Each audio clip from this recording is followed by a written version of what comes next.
വർത്താനം പറയാൻ ഒരു യോഗ്യതയും ആവശ്യമില്ല.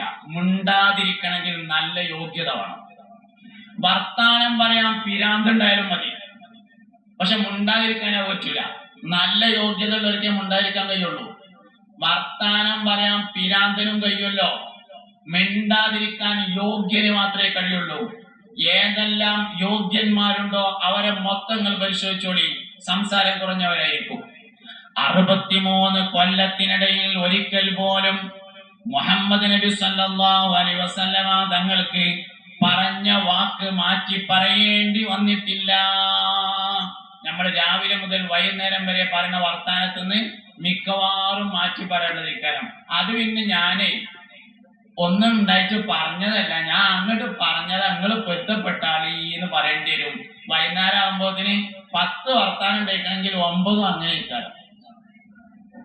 അതില് സെക്രട്ടറിനെ പൊരുത്തപ്പെടിക്കേണ്ടതുണ്ടാവും, പ്രസിഡന്റിനെ പൊരുത്തപ്പെടിക്കേണ്ടതുണ്ടാവും, പള്ളിക്കത്തെ മൂലയെ പൊരുത്തപ്പെടിക്കേണ്ടതുണ്ടാവും, വാപ്പാനെ പൊരുത്തപ്പെടിക്കേണ്ടതുണ്ടാവും. ഇയാൾ വർത്താനൊക്കെ നമ്മൾ പറയും. 63 കൊല്ലത്തിനിടയിൽ ഒരിക്കൽ പോലും മുഹമ്മദ് നബി സല്ലല്ലാഹു അലൈഹി വസല്ലമ തങ്ങൾക്ക് പറഞ്ഞ വാക്ക് പിൻവലിക്കേണ്ടി വന്നിട്ടില്ല. അതുകൊണ്ട് സംസാരിക്കാൻ യോഗ്യത വേണ്ട, സംസാരിക്കാതിരിക്കാൻ യോഗ്യത ഉണ്ടായിരിക്കണം. തന്നെ സംഗതി. അപ്പോ വാപ്പാനെ പറ്റിയാണ് പറഞ്ഞു തരുന്നത്. അള്ളാഹുവിന്റെ ആദ്യത്തെ ഖൽഖ് വാപ്പയാണ്. ഒരു മനുഷ്യന്റെ ഏറ്റവും വലിയ പ്രാധാന്യവും അവന്റെ വാപ്പയാണ്. ഒരാളെ പറ്റി ചോദിക്കുമ്പോ ആദ്യം പറയാം വാപ്പാനെ.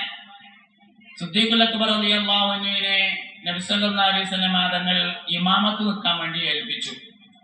സുഖമില്ലാതെ കിടന്നപ്പോ അങ്ങനെ സിദ്ദീഖ് റളിയല്ലാഹു അൻഹു ഇമാം വന്നിട്ട് നിസ്കരിക്കാൻ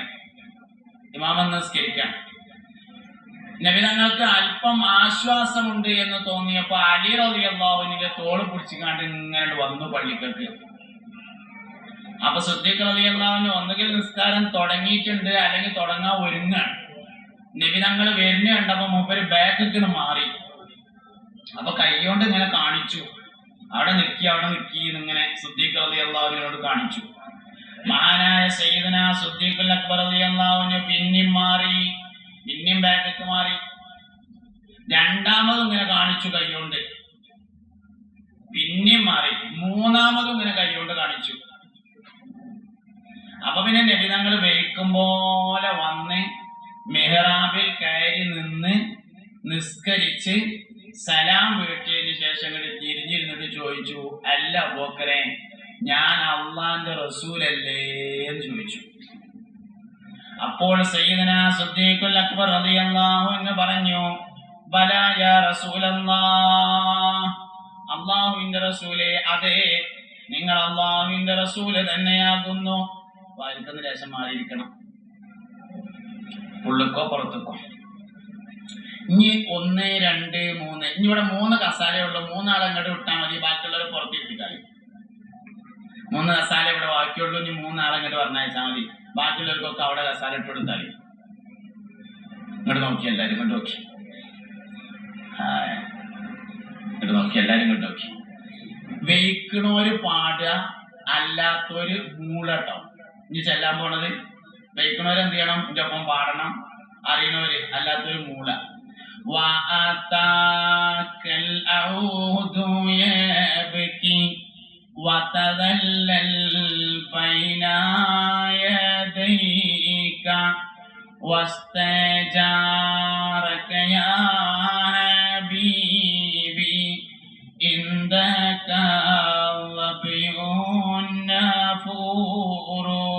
يا نبي سلام عليكم يا رسول سلام عليكم يا حبيب سلام عليكم صلوات الله عليكم.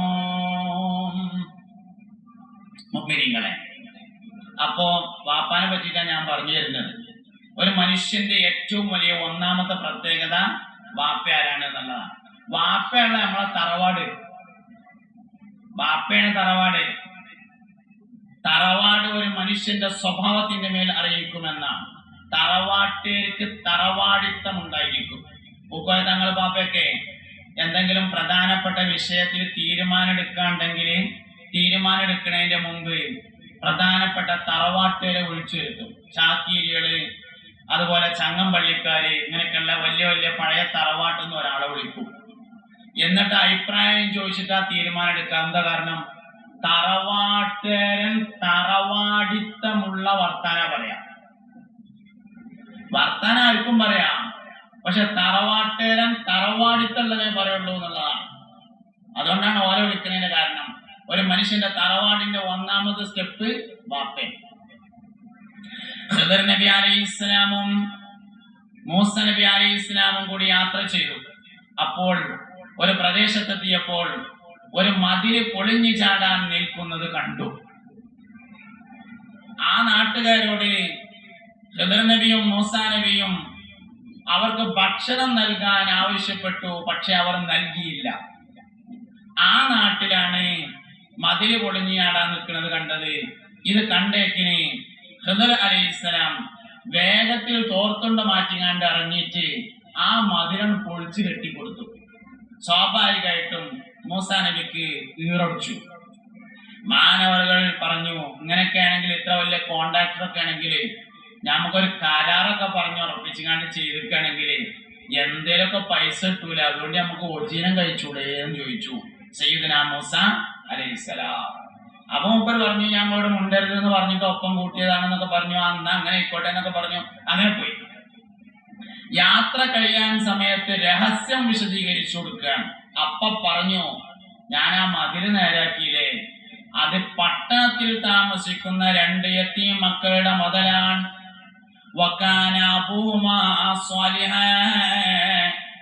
വാപ്പ ഒരു നല്ല മനുഷ്യനായിരുന്നു. അവിടെ തഫ്സീർ പരിശോധിച്ചാൽ കാണാം, ഓല വാപ്പ നല്ല മനുഷ്യനായിരുന്നു എന്ന് പറഞ്ഞത് ഈ കുട്ടികളെ നേരെ വാപ്പാനെ പറ്റിയല്ല, മൂന്നാമത്തെ വല്ലിപ്പാനെ കുറിച്ചായിരുന്നു. ഒരു മനുഷ്യൻ നല്ല നിലയിൽ ജീവിച്ചാൽ ഏറ്റവും ചുരുങ്ങിയത് 3 തലമുറയെങ്കിലും അതിന്റെ ഗുണം അനുഭവിക്കും. ഏറ്റവും ചുരുങ്ങിയത് 3 തലമുറക്ക് ഗുണം കിട്ടുന്ന. അതുകൊണ്ട് ഒരു മനുഷ്യന്റെ ഏറ്റവും വലിയ പ്രാധാന്യം വാപ്പയാകുന്നു. ഇബ്രാഹിം നബി അലൈഹിസ്സലാം ഇസ്മായിൽ അലൈഹിസ്സലാമിനെ അറുക്കാൻ വേണ്ടി കാട്ടിക്കൊണ്ടുപോയി. അങ്ങനെ കുട്ടിന്റെ അറുക്കേണ്ട സ്ഥലത്ത് എത്തിയപ്പോ മോനോട് പറഞ്ഞു, മോനെ, ഇന്നി അറാബിൽ മനാമി അന്നി അദ്ബൗക ഫൻദുറു മാദാ തറ. മോനെ, നിന്നെ അറുക്കണമെന്ന് അല്ലാഹു സ്വപ്നത്തിൽ എനിക്ക് വഹയി നൽകിയിരിക്കുന്നു. എന്താണ് മോനെ നിന്റെ അഭിപ്രായം? മകൻ പറഞ്ഞു, യാ അബതി ഫഅൽ മാ തുമർ സതജിദുനി ഇൻഷാ അല്ലാഹു മിനസ് സ്വാബിരീൻ. പൊന്നാര വാപ്പ, ഇഫ്അൽ മാ തുമർ, നിങ്ങളോട് അല്ലാഹുവിന്റെ കൽപ്പന എന്താണോ അത് നിങ്ങൾ ചെയ്യണം. സതജിദുനി ഇൻഷാ അല്ലാഹു മിനസ് സ്വാബിരീൻ, തീർച്ചയായും ഞാൻ ക്ഷമിച്ചുകൊള്ളാം. ഈ ചോദ്യോത്തരം നേരത്തെ പഠിപ്പിച്ചല്ല, ഇമ്മ പറഞ്ഞു കൊടുത്തല്ലോ. മോനെ, വാപ്പന്നെ കാട്ടിക്കൊണ്ടോവും. അങ്ങനെ കാട്ടിച്ചെന്നതിന്റെ ശേഷം വാപ്പ പറയും, മോനെ, സ്വപ്നത്തിൽ അല്ലാഹു എനിക്ക് നിന്നെ അറുക്കണമെന്ന് വഹയി നൽകിയിട്ടുണ്ട്, അതുകൊണ്ട് നിന്റെ അഭിപ്രായം എന്താണെന്ന് ചോദിക്കും. അപ്പമ്മാന്റെ കുട്ടി പറഞ്ഞോളോണ്ടു, വാപ്പ നിങ്ങളോട് എന്താണോ കൽപ്പന അത് നിങ്ങൾ ചെയ്തോളി, ഞാൻ ക്ഷമിച്ചുകൊള്ളാം എന്ന് പറഞ്ഞോളോണ്ടു. അത് കുഴപ്പാക്കണ്ടട മോനെ, കുറച്ച് കഴിയുമ്പോ ജിബിലിയിൽ ആടിനേറ്റ് വരും എന്ന് ഉമ്മ പറഞ്ഞു കൊടുത്തിട്ടില്ല. പിന്നെ എന്താ ഈ കുട്ടി അങ്ങനെ മറുപടി പറഞ്ഞേ? നേരത്തെ പ്ലാൻ ചെയ്തല്ലോ. ഇപ്പൊ ഞാനിപ്പോ ഈ കഥ നൊലോളിച്ചു പറഞ്ഞാലും നിങ്ങൾക്ക് നൊലോളി വരില്ല. അതിന്റെ എന്താ കാരണം? അത് ജിബിലിയിലെ ആടിനേറ്റ് സ്വർഗത്തിന് വന്നു എന്ന് നിങ്ങൾക്ക് അറിയാം. ഞാൻ ഇപ്പൊ ഈ കഥ ഇങ്ങനെ നൊലോളിച്ചു പറഞ്ഞു വിചാരിക്കാം. അങ്ങനെ ഇബ്രാഹിം നബി അലൈഹി ഇസ്ലാം മകൻ ഇസ്മായിൽ അലൈഹി ഇസ്ലാമിനെയും കൂട്ടി കാട്ടിലേക്ക് പോയിട്ട് അവിടത്തേക്കിന് പറഞ്ഞു എന്ന് പറഞ്ഞാൽ നിങ്ങൾക്ക് തോന്നും, എന്തിനാ മൂലയിൽ ഇതിപ്പോ ഇങ്ങനെയൊക്കെ പറയേണ്ട ആവശ്യം? അത് അത്ര വലിയ കേസൊന്നുമില്ല, അത് ജിബിലിയിൽ സ്വർഗത്തിന് ആടിനേറ്റ് വന്ന കേസല്ലേ എന്ന് നിങ്ങൾക്ക് തോന്നും. പക്ഷേ ഇബ്രാഹിം നബി അലൈഹിസ്സലാം ഇസ്മായിലിനെ അറുക്കാൻ കൊണ്ടുപോകുമ്പോ ജിബ്രീൽ സ്വർഗത്തിൽ നിന്ന് ആടിനേറ്റ് പുറപ്പെട്ടിട്ടുണ്ട് എന്ന് ലൈവ് വന്നിട്ടില്ല. ഇല്ല, അങ്ങനെ പരിപാടി ഇല്ല. ഓൽക്കത് അറിയില്ല. അവിടെയാണ് പ്രസക്തി. ആ കുട്ടി അങ്ങനെ മറുപടികൾ പറഞ്ഞു. എന്താ കാരണം? വാപ്പാന്റെ ഗുണം വാപ്പാക്കുണ്ടെങ്കിൽ മകന്റെ ഗുണം മകനുണ്ടായിരിക്കും. അതാണ്. മനസ്സിലായില്ലല്ലോ? വാപ്പാന്റെ ഗുണം വാപ്പാക്കുണ്ടെങ്കിൽ മകന്റെ ഗുണം മകനുണ്ടാവും. ഒരിക്കൽ ബഹുമാനപ്പെട്ട സയ്യിദുനാ ഉമർ ബിൻ ഖത്താബ് റളിയല്ലാഹു അൻഹു തന്റെ മകനായ അബ്ദുള്ളയെയും കൂട്ടി പള്ളിയിലേക്ക് പോയി. മുസ്തഫ നബി തങ്ങളുടെ ഹദറത്തിലേക്ക് പോയി. നബി തങ്ങൾ ഇങ്ങനെ സംസാരിച്ചു കൊണ്ടിരിക്കുന്നതിന്റെ ഇടയിൽ ചോദിച്ചു, സഹാബത്തെ, നിങ്ങളുടെ കൂട്ടത്തിൽ ആർക്കെങ്കിലും കൊമ്പും ചുള്ളിയില്ലാത്ത ഒരു മരത്തിന്റെ പേര് പറയാനറിയോ എന്ന് ചോദിച്ചു.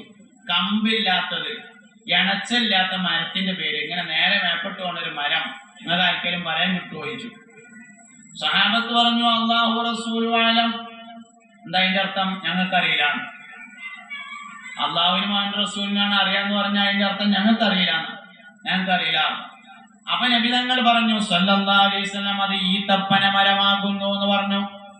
ഈത്തപ്പന അങ്ങനെയാണ്, തെങ്ങ് അങ്ങനെയാണ്, കവുങ്ങ് അങ്ങനെയാണ്, പന അങ്ങനെയാണ്, വാഴ അങ്ങനെയാണ്, കൊടപ്പന അങ്ങനെയാണ്, ഒക്കെ അങ്ങനെയാണ്. അത് ഈത്തപ്പന മരമാണ് എന്ന് പറഞ്ഞു. ആയിക്കോട്ടെ. സദസ് പിരിഞ്ഞു പോരുമ്പോ അബ്ദുള്ള വാപ്പ ഉമർ ഇബ്നുൽ ഖത്താബിനോട് പറഞ്ഞു, ഇപ്പാ എനിക്കതിന്റെ ഉത്തരം അറിയാമായിരുന്നു. അള്ളാന്റെ റസൂൽ ചോദിക്കാൻ തുടങ്ങിയപ്പോ തന്നെ അത് ഈത്തപ്പനെ എനിക്ക് മനസ്സിലായിട്ടുണ്ട്, ഞാനത് പറയാതിരുന്നതായിരുന്നു എന്ന് പറഞ്ഞു.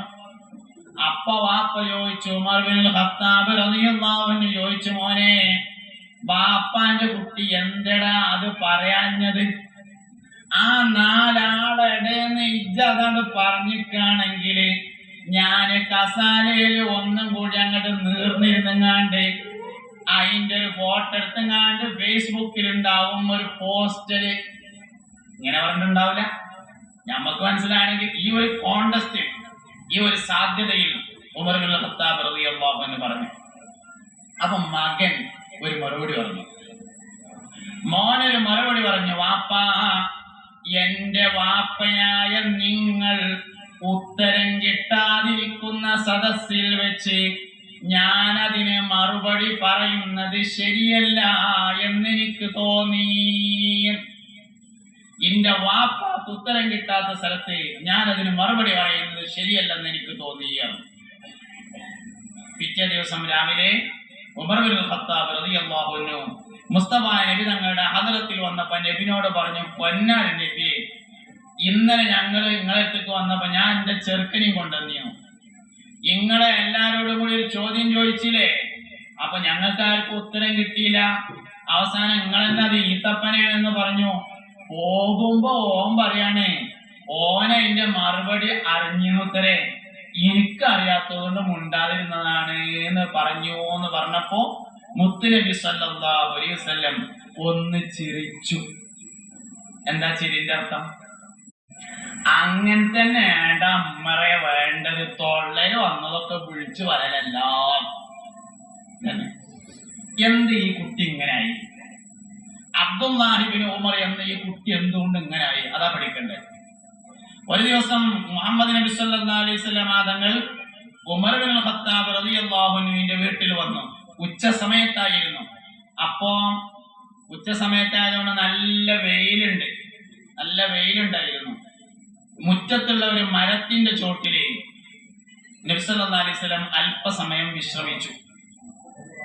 ഉമർ റളിയല്ലാഹു അൻഹു വാതിൽ തുറന്ന് പുറത്തേക്ക് വന്നപ്പോ നബി തങ്ങൾ ഒരു മരത്തിന്റെ ചോട്ടിൽ ഇരിക്കുന്നത് മകനായ അബ്ദുല്ലാഹി ഇബ്നു ഉമർ കണ്ടു. അന്ന് മുതൽ എല്ലാ ദിവസവും ആ മരത്തിന് അബ്ദുല്ലാഹി ഇബ്നു ഉമർ വെള്ളം ഒഴിച്ചു കൊടുത്തു. ഒരു ദിവസം മഹാനവറുകളോട് ചോദിച്ചു, അല്ലയോ അബ്ദുല്ലാ, ഈ മുറ്റത്ത് വേറെയും കുറെ മരല്ലേ, എന്താ അതിനൊന്നും വെള്ളം പാർന്നു കൊടുക്കാതെ ഈ മരത്തിന് മാത്രം വെള്ളം പാർന്നു കൊടുക്കണമെന്ന് ചോദിച്ചപ്പോ പറഞ്ഞു, അള്ളാഹുവിന്റെ റസൂൽ ആ മരത്തിന്റെ താഴ്ഭാഗത്തിരിക്കുന്നത് ഞാൻ കണ്ടിട്ടുണ്ട്. ഇനി എന്റെ ഹയാത്ത് കാലത്ത് ആ മരം ഉണങ്ങുന്നതിന് ഞാൻ ഇഷ്ടപ്പെടുന്നില്ല. എന്തെങ്ങനെ ഒരു കുട്ടി ഉണ്ടാകാൻ കാരണം? ഒരു ദിവസം അബ്ദുല്ലാഹി ഇബ്നു ഉമർ റളിയല്ലാഹു അൻഹു ഒരു ബത്തക്ക കിട്ടി, ഭിത്തിയിൽ ഒരു ബത്തക്ക. കുറെ സമയം ഇങ്ങനെ തിരിച്ചും മറിച്ചും നോക്കിയിട്ട് പിന്നെ വലതുവശത്തുള്ള ആൾക്ക് അതൻ കൊടുത്തു. അപ്പൊ ആൾക്കാർ ചോദിച്ചു, അല്ലയോ അബ്ദുല്ലാഹി ഇബ്നു ഉമർ, നിങ്ങൾ ബത്തക്ക തിന്നലില്ലേന്ന് ചോദിച്ചു. അപ്പൊ പറഞ്ഞു, ബത്തക്ക തിന്നാത്തതുകൊണ്ടല്ല, അള്ളാഹുവിന്റെ റസൂലിന് ഒരിക്കൽ ബത്തക്ക കിട്ടിയിരുന്നു. പക്ഷേ നബി തങ്ങൾ അത് എങ്ങനെയാണ് മുറിച്ചത് എന്നെനിക്ക് ഓർമ്മ വരുന്നില്ല എന്ന് പറഞ്ഞു സയ്യിദുന അബ്ദുല്ലാഹി ഇബ്നു ഉമർ റളിയല്ലാഹു അൻഹു. എന്താ ഇങ്ങനെ ഒരു കുട്ടി ഉണ്ടാകാൻ കാരണം? ഇങ്ങനെ ഒരു കുട്ടി മുമ്പേക്ക് എന്താ ഉണ്ടാകാൻ കാരണം? ഒരു ദിവസം അബ്ദുല്ലാഹി ഇബ്നു ഉമർ ഇങ്ങനെ നടന്നു പോകുമ്പോ ഒരു സ്ഥലത്തേക്ക് ഇങ്ങനെ കുമ്പിട്ടുങ്ങാണ്ട് പോയി, തല താത്തിയിട്ട് ഇങ്ങനെ കുമ്പിട്ടുങ്ങാണ്ട് പോയിട്ട് കുറെ ദൂരം ചെന്നുകൊണ്ട് പിന്നെ തല പൊതിച്ചു.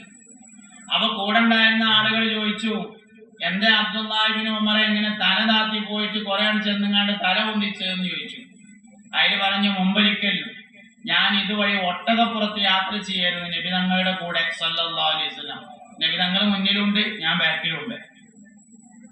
ഇവിടെ എത്തിയപ്പോ ഈ റോട്ടുമ്മക്ക് ഒരു മരത്തിന്റെ കൊമ്പ് ഇങ്ങനെ ചാഞ്ഞു നീന്നു. അയമ തല തട്ടാതിരിക്കാൻ വേണ്ടി നബി തങ്ങൾ ഇവിടെ എത്തിയപ്പോ തല താത്തിയിട്ടുണ്ട് പറഞ്ഞു. ഇപ്പൊ മരമില്ല, ഒട്ടകപ്പുറത്തും അല്ല, എന്നാലും തല താത്തി പോയാല് സയ്യിദുനാ അബ്ദുല്ലാഹി ഇബ്നു ഉമർ റളിയല്ലാഹു അൻഹു. എന്തേ മൂപ്പർക്ക് ഇയാതി ഒരു കുട്ടി ഉണ്ടായതിന്റെ കാരണം അതിനെ പഠിക്കണ്ടേ? അതിനൊരു കാരണമുണ്ട്. ഉമർ ഇബ്നുൽ ഖത്താബ് റളിയല്ലാഹു അൻഹു ഒരിക്കൽ പറഞ്ഞിട്ടുണ്ട്, ഞാൻ ഇസ്ലാമിലേക്ക് വന്നതിന് ശേഷം മുഹമ്മദ് നബി സല്ലല്ലാഹു അലൈഹി വസല്ലമയുടെ ഉമ്മത്ത് വർദ്ധിക്കണമെന്ന് നിയ്യത്ത് ചെയ്തിട്ടല്ലാതെ എന്റെ ഭാര്യയുമായി ഇണ ചേർന്നിട്ടില്ല. ഭാര്യയുമായി ഇണ ചേരുമ്പോൾ മുഹമ്മദ് നബി സല്ലല്ലാഹു അലൈഹി വസല്ലമയുടെ സ്വർഗത്തിലേക്കുള്ള ഉമ്മത്ത് വർദ്ധിക്കട്ടെ എന്ന് മനസ്സിൽ കരുതിയിട്ട് മാത്രമേ ഞാൻ എന്റെ ഭാര്യയുമായി ഇണ ചേർന്നിട്ടുള്ളൂ എന്ന് സയ്യിദുനാ ഉമർ ഇബ്നുൽ ഖത്താബ് റളിയല്ലാഹു അൻഹു. ബാപ്പാന്റെ നിയ്യത്ത് പോലെ ഇരിക്കും മകൻ, ബാപ്പാന്റെ നിയ്യത്ത് പോലെ മകൻ ഇരിക്കുക തന്നെ സംഗതി. കുട്ടികളെ നന്നാവാൻ 5 കാര്യം ചെയ്യണം എന്നാണ് വിഷയം. അതല്ലാത്തോണ്ട് ഒരു കാര്യം ഞാൻ പറയാം, ഒറ്റൊന്ന് 5 ഉണ്ട്. ഒന്നാമത്തെ കാര്യം, ആഗ്രഹിച്ച് കിട്ടിയതായിരിക്കണം മക്കൾ എന്നതാണ്. അപ്പൊ ഞങ്ങൾക്ക് ഇങ്ങനെ തോന്നും ചിലപ്പം, അല്ല ഉസ്താദ് ഞങ്ങൾക്ക് ആഗ്രഹിച്ച് കിട്ടിയത് തന്നെയാണ്.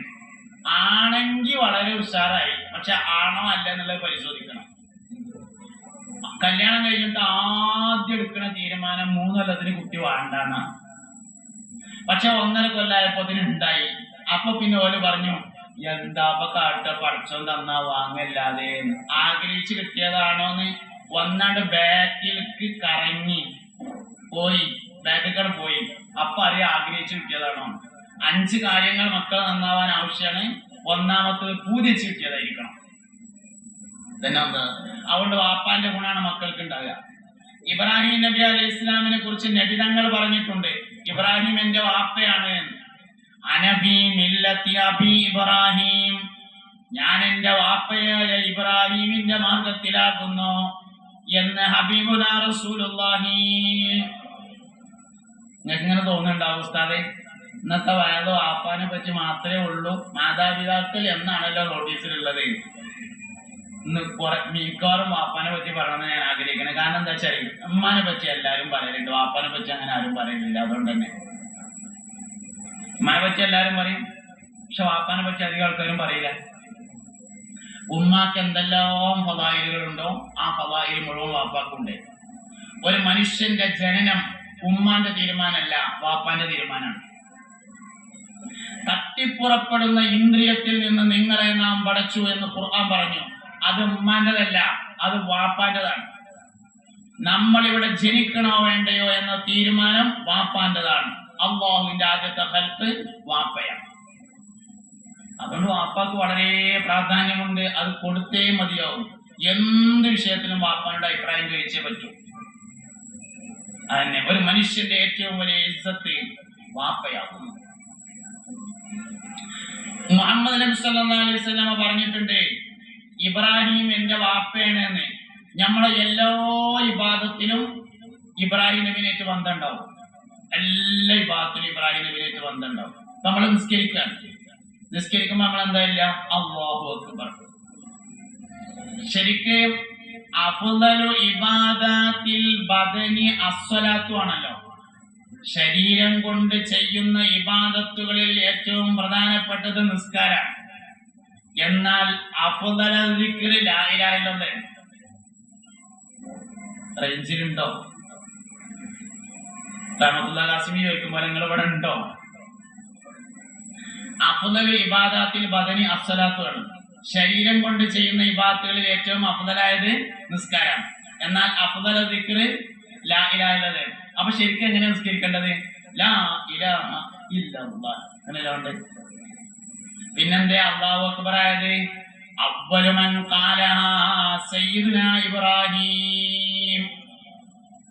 ആദ്യമായി ലാ ഇലാഹ ഇല്ലല്ലാഹ് എന്ന് പറഞ്ഞത് ഇബ്രാഹിം, അല്ലാഹു അക്ബർ എന്ന് പറഞ്ഞത് ഇബ്രാഹിം നബിയാണ്. വാപ്പാനായിട്ടുള്ള ബന്ധമാണത്. വജ്ജഹ്തു വജ്ഹിയ ലില്ലദീ ഫതറസ് സമാവാതി വൽ അർള ഹനീഫൻ മുസ്ലിമൻ വമാ അന മിനൽ മുശ്രികീൻ. വജ്ജഹ്തു വജ്ഹി, ഞാൻ എൻ്റെ ശരീരത്തെ നേരിടേക്കുന്നു, ലില്ലദീ ഒരു അല്ലാഹുവിലേക്ക്, ഫതറസ് സമാവാതി വൽ അർള ആകാശങ്ങളെയും ഭൂമിയെയും അവൻ പടച്ചു, ഹനീഫൻ ഞാൻ സത്യമതത്തിൽ ഉറച്ചവനായ നിലയിൽ, മുസ്ലിമൻ മുസ്ലിമായ നിലയിലും. ശരിക്കും എങ്ങനെയാ പറയേണ്ടതെന്ന് അറിയോ? മുസ്ലിമൻ ഹനീഫൻ എന്നാണ് പറയേണ്ടത്. പക്ഷെ പറഞ്ഞത് ഹനീഫൻ മുസ്ലിമൻ എന്നാണ്. എന്തേ കാരണം? അത് ഇബ്രാഹിം നബി അലൈഹി ഇസ്ലാമിന്റെ ഓമനപ്പേരാണ് ഹനീഫ് എന്നത്. മുസ്ലിമിന് തെറ്റും, ഹനീഫിന് തെറ്റൂല. മനസ്സിലായില്ലല്ലോ പടച്ചോനെ? കുടിഞ്ഞല്ല റബ്ബേ. മുസ്ലിമിന് തെറ്റാ, പക്ഷെ ആർക്ക് തെറ്റൂല? ഹനീഫിന് തെറ്റൂല. ഹനീഫ് ഇബ്രാഹിം നബിന്റെ പേരാണ്, വാപ്പയാണത്. ഇബ്രാഹിം എന്റെ വാപ്പയാണെന്ന് സയ്യിദുനാ ഹബീബുനാ റസൂലുള്ളാഹി ഇബ്രാഹിം നബി തിരിച്ചും പറഞ്ഞിട്ടുണ്ട്. മിഅ്റാജിന്റെ രാത്രി ആകാശത്ത് വെച്ച് കണ്ടുമുട്ടിയപ്പോൾ മർഹബൻ ബി ഇബ്നി സ്വാലിഹി എന്ന് സയ്യിദുനാ ഇബ്രാഹിം അലൈഹിസ്സലാം പറഞ്ഞു. സ്വാലിഹായ എന്റെ മകന് സ്വാഗതം എന്ന് പറഞ്ഞു. അപ്പൊ ഇബ്രാഹിം നബി ഇങ്ങോട്ട് മകൻ എന്ന് വിളിച്ചിട്ടുണ്ട്, മുഹമ്മദ് നബി സല്ലല്ലാഹു അലൈഹി വസല്ലം അങ്ങോട്ട് വാപ്പ എന്നും വിളിച്ചിട്ടുണ്ട്. അതുകൊണ്ട് നമ്മളെല്ലാ ഇബാദത്തിലും ഇബ്രാഹിം നബിയായിട്ട് ബന്ധം കാണും. എല്ലാ ഇബാദത്തിലും ഉണ്ട്. ചില ഇബാദത്തൊക്കെ മുമ്പ് തന്നെ, ഹജ്ജ് ഉദാഹരണം, മുഴുവനായും ഇബ്രാഹിം നബി അലൈഹി ഇസ്ലാമിന്റെയും കുടുംബത്തിന്റെയും താരീഖാണ്. ഹജ്ജ് മൊത്തത്തില് സയ്യിദുനാ ഇബ്രാഹിം അലൈഹി ഇസ്ലാമിന്റെയും അവിടുത്തെ കുടുംബത്തിന്റെയും ചരിത്രമാകുന്നു. നോമ്പില് ഇബ്രാഹിം നബിയോട് ബന്ധമുണ്ട്, സക്കാത്തിന് ഇബ്രാഹിം നബി അലൈഹി ഇസ്ലാമിനോട് ബന്ധമുണ്ട്. ഇങ്ങനെ എല്ലാ കാര്യങ്ങൾക്കും സയ്യിദുനാ ഇബ്രാഹിം അലൈഹി ഇസ്ലാമിനോട് ബന്ധമുണ്ട്. അതുകൊണ്ട് ഒന്നാമത്തതും വളരെ പ്രധാനപ്പെട്ടതും ഒരു മനുഷ്യന്റെ പ്രാധാന്യത്തിൽ ഒന്നാം നമ്പറുകാരൻ വാപ്പയാണ്. വാപ്പാന്റെ ഗുണമാകുന്നു മനുഷ്യനുള്ളത്. സയ്യിദുനാ അബൂബക്കർ സിദ്ദീഖ് റളിയല്ലാഹു അൻഹുവിനോട് ഇമാമത്ത് നിൽക്കാൻ പറഞ്ഞില്ലേ? മഹാനവർകൾ നിൽക്കാതെ ബാക്കിലേക്ക് മാറിയില്ലേ? നബി തങ്ങൾ വന്നിട്ട് മുന്നിൽ എന്നുകാണ്ട് നിൽക്കരിച്ചില്ലേ? നിൽക്കാരം കഴിഞ്ഞ് തിരിഞ്ഞിരുന്നില്ലേ? ഇരുന്നോ? ഇരുന്നിട്ട് ചോദിച്ചു, എന്ത്? അല്ല പോക്കരെ, ഞാൻ അല്ലാഹുവിന്റെ റസൂലല്ലേ എന്ന് ചോദിച്ചു. അപ്പോൾ പറഞ്ഞു, ബലാ യാ റസൂലല്ലാഹ് ശഹീദു. അതേ നബിയെ, നിങ്ങൾ അല്ലാഹുവിന്റെ റസൂലാണ്, ഞാൻ അതിന് സാക്ഷിയാണ് എന്ന് പറഞ്ഞപ്പോ ചോദിച്ചു, ഞാൻ അള്ളാന്റെ റസൂലാണെങ്കിൽ എന്റെ എല്ലാ കൽപ്പനയെയും നിങ്ങൾ അംഗീകരിക്കേണ്ടതല്ലേ എന്ന് ചോദിച്ചു. അപ്പോൾ പറഞ്ഞു, നബിയെ, നിങ്ങളുടെ എല്ലാ കൽപ്പനയും ഞാൻ അംഗീകരിക്കേണ്ടത് തന്നെയാണ്. അപ്പ നബി തങ്ങൾ ചോദിച്ചു, എന്നിട്ട് ഞാൻ നിങ്ങളോട് 3 പ്രാവശ്യം ഇമാം നിൽക്കാൻ പറഞ്ഞിട്ട് നിങ്ങളെന്തേ പിന്നെ പിന്നാക്കം നിന്നത് എന്ന് ചോദിച്ചു. അപ്പോൾ സയ്യിദുനാ അബൂബക്കർ സിദ്ദീഖ് റളിയല്ലാഹു അൻഹു പറഞ്ഞു, നബിയെ, നിങ്ങളുടെ മുമ്പിൽ ഇമാമത്ത് നിന്ന് നിസ്കരിക്കാൻ പറ്റുന്ന ഒരു മകൻ അബൂ ഖുഹാഫ എന്ന എന്റെ വാപ്പാക്ക് ജനിച്ചിട്ടില്ല. വാപ്പാന്റെ ഗുണമാണ് മക്കൾക്ക് ഉണ്ടാകുക. അൽ വലദു സിർറു അബീഹി. മകൻ അല്ലെങ്കിൽ മകൾ വാപ്പാന്റെ രഹസ്യമാകുന്നു എന്നാണ്. അതുകൊണ്ട് നമ്മുടെ ജീവിതത്തിൽ നമ്മൾ ഏറ്റവും കൂടുതൽ പരിഗണിക്കേണ്ട ഒരാൾ വാപ്പ. നമ്പർ ഇടല്ലാണ് രണ്ടാമത്തത് ഉമ്മ. നമ്പർ പ്രശ്നമല്ല. ഒന്ന് വാപ്പി രണ്ട് ഉമ്മയും നല്ല ടൈ പറഞ്ഞതിന്റെ അർത്ഥം ഞാൻ പറഞ്ഞപ്പോ ഒന്ന് വാപ്പയാണ്, രണ്ടാമത്തത് ഉമ്മയാണ്, രണ്ടാമത്തത് ഉമ്മ. എന്തേ നമ്മളൊക്കെ നമ്മളെ ഉമ്മാനെ നോക്കുന്നുണ്ട്, ഉമ്മാക്ക് വേണ്ട കാര്യങ്ങളൊക്കെ ചെയ്തു കൊടുക്കുന്നുണ്ട്. എന്താ കാരണം? ഇമ്മാന്റെ കാലിലോട്ടിലാണ് സ്വർഗം. കുടുങ്ങിയിട്ട് നോക്കുകയല്ലേ സംഗതി. അവിടെ ആയി പോയില്ലേ അത് സ്വർഗം ആണ്. അത് ഉമ്മാന്റെ കാലിൻ്റെ ആയി പോയില്ലേ. നോക്കല്ലാതെ എന്താ കാട്ടുക എന്ന് വിചാരിച്ചാണ് നോക്കണേ. സത്യത്തിൽ അങ്ങനെ പോരാ. ഉമ്മാനെ അങ്ങനെ നോക്കിയാ പോരാ. ഉമ്മ